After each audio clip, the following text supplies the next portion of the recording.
ఒక కప్పు రవ్వతో చేసుకునే మురుకులండి. చాలా అంటే చాలా టేస్టీగా గుల్లగుల్లగా కరకరలాడేలా వచ్చాయి. చాలా అంటే చాలా బాగున్నాయి. ఒకసారి మీరు కూడా చేయండి. ఎప్పుడూ ఒకే రకం కాకుండా అప్పుడప్పుడు ఇలా చేసి పెట్టారంటే ఇంటిల్లిపాది ఇష్టంగా తింటారు, అలానే ఆరోగ్యంగా ఉంటారండి. ఈ వీడియో నేను ఎలా చేశానో ఏంటో అనేది అయితే మనం వీడియోలోకి వెళ్ళి చూద్దాం. Hi friends, welcome back to Revathi's kitchen and vlogs. అందరూ బాగున్నారా అండి? మేము కూడా బాగున్నాం, మీరు కూడా బాగుండాలని మనస్ఫూర్తిగా అయితే కోరుకుంటున్నాను అండి.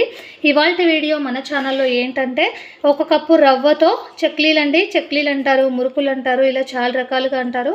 ఇక్కడ బాంబే రవ్వ అంటారు, సుజీ రవ్వ అంటారు. ఈ రవ్వతో అయితే మనం ఇప్పుడు మురుకులు చేస్తున్నాము. వెరైటీగా ఉంటుందనేసి ఇవాళ చేస్తున్నా అండి. చాలా ఈజీగా సింపుల్గా చేసుకోవచ్చు. అది ఎలా అనేది చూసేద్దాం. ఫస్ట్ అయితే ఒక కప్పు బాంబే రవ్వ తీసుకోవాలి. అలానే ఒక 2 కప్పుల వరకు బియ్యం పిండి తీసుకోవాలి. అలానే కొద్దిగా నువ్వులు టేస్ట్ కోసము, అలానే సాల్ట్, కొద్దిగా వాము, జీలకర్ర ఒక 2 వేసుకోవాలి. ఈజీగా సింపుల్గా చేసుకోవచ్చండి. ఎప్పుడూ ఉప్మానే కాకుండా మురుకులు కూడా చేసుకోవచ్చు. ఒక గిన్నె అయితే తీసుకోవాలండి. ఈ గిన్నెలో మనకు తగినంత వాటర్ వేసుకోవాలి. మనం ఏ గిన్నెతో అయితే తీసుకుంటున్నామో ఆ గిన్నెతో 2.5 కప్పుల వరకు వాటర్ వేసుకోవాలి. ఉప్మాకైతే 3 వేసుకుంటాము. కొద్దిగా రవ్వ ఉడకాలండి అంతే, అందుకోసం అయితే 2.5 అయితే వేస్తున్నాను. వాటర్ అనేవి మరగాలండి.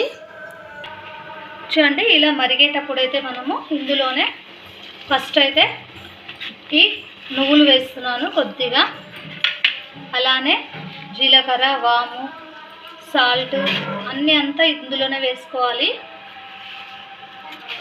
అలానే తగినంత కారం.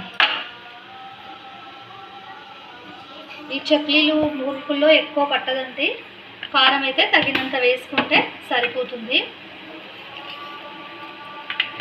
కొద్దిగా పసుపు వేసుకునే వాళ్ళు కలర్ రావడానికి వేసుకోవచ్చు. చూడండి, ఇదంతా ఒకసారి ఇలా కలిపేసుకోవాలి.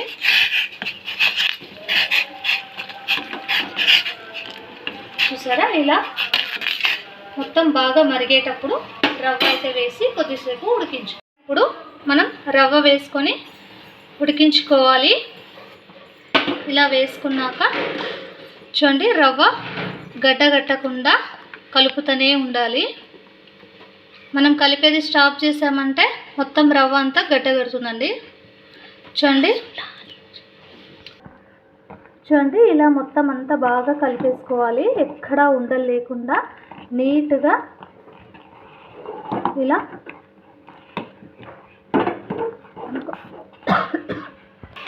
చూడండి, మొత్తం మిశ్రమం అయితే ఇలా అవుతుంది. చూడండి, పిండి అయితే ఇలా ఇక్కడ ఈ రవ్వ అనేది ఇలా ఉడికితే సరిపోతుంది. ఈ కొద్దిగా చల్లారనివ్వాలి. చూడండి ఫ్రెండ్స్, ఇలా రవ్వ అయితే మనము చల్లార్చుకోవాలి. ఇప్పుడైతే ఈ మిశ్రమాన్ని ఒక వెడల్పాటి బౌల్లో అయితే వేసుకోవాలండి. కలుపుకోవడానికి ఈజీగా ఉంటుంది. చూడండి, ఇప్పుడైతే దీనిలో బియ్యం పిండి వేసి బాగా కలపాలి. ఇంకా వాటర్ అయితే ఏం అవసరం ఉండదండి. ఈ పిండిలోనే మొత్తం అంతా వేసుకోవాలి. ఇది కలిపాక ఇంకొక కప్పు అయితే వేసుకోవాలి. చూడండి, చక్లీల పిండి ఎలా ఉంటుందో అలా అయితే మనము రెడీ చేసుకోవాలి.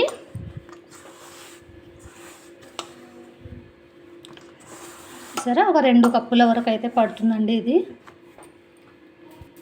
ఇంకొక కప్పు పెట్టు. చూడండి, ఒక కప్పు రవ్వకి 1 కప్పు బియ్యం పిండి అయితే వేసాం కదా, కొద్దిగా అయితే పడుతుందండి.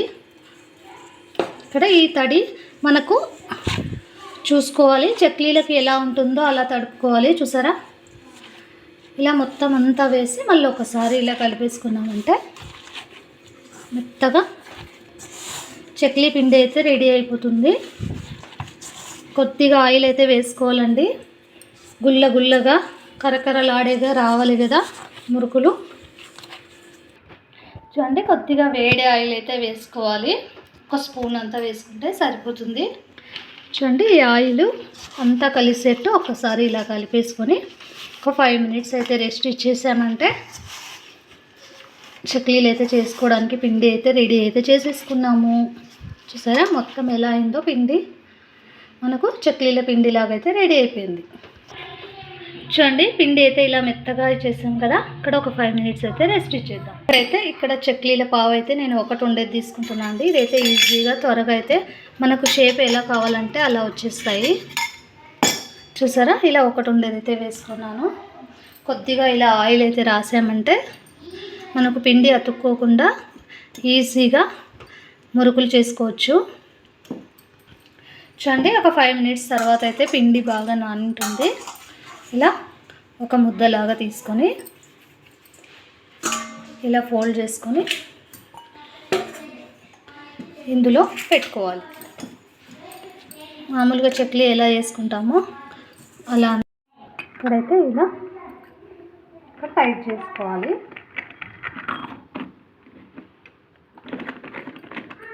ఇలా టైట్ చేసుకున్నాక ఆయిల్ కూడా పెట్టుకోవాలండి. ఒక కళాయిలో అయితే ఆయిల్ అయితే వేసేసి చిన్న మంట మీద అయితే పెట్టేసినా అండి. చూడండి ఫ్రెండ్స్, ఇప్పుడైతే మురుకులు అయితే ఇలా ఒక షేప్లో రావాలి అనుకుంటే మనం ఇలా మనకు ఎలా కావాలంటే అలా వచ్చేస్తాయి.